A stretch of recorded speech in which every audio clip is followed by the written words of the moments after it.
Και αυτό.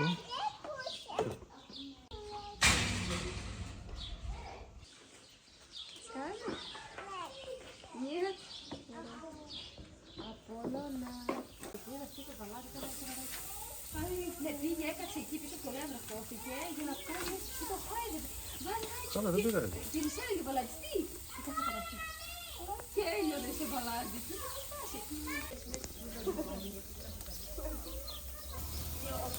Δηλαδή θα πάμε στο δίνουμε το ρεκόρδο. Δεν δίνουν όσο πολύ. Δεν δίνουν. Όχι πώς αυτό, όχι αυτό θα βάλει το βιντεό. Για έλα λίγο να σε δω. Σεπτέμβρη, της είχα τις έρευνες, το μωρό θέλω να το βγάλω πάλι. Στην αρχή το μέχρι τις 3,5 σίγουρα και μετά το σκυλάει.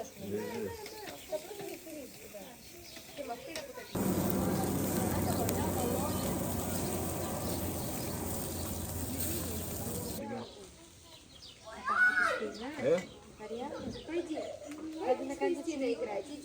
Καταρχήν δεν νιώθεις... πάλι κούνια. Το αγρίνιο. Ωραία μου αρνιώθει να κάνεις φίλο. Και είμαι σίγουρος να το έκανες στην τύχη πάλι και πάλι δεν το θυμάμαι. Κλασικά.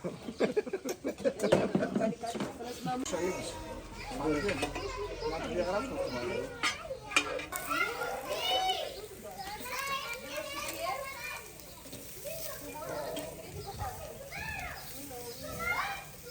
Θα σε γδάρω, θα σοβαρέψω.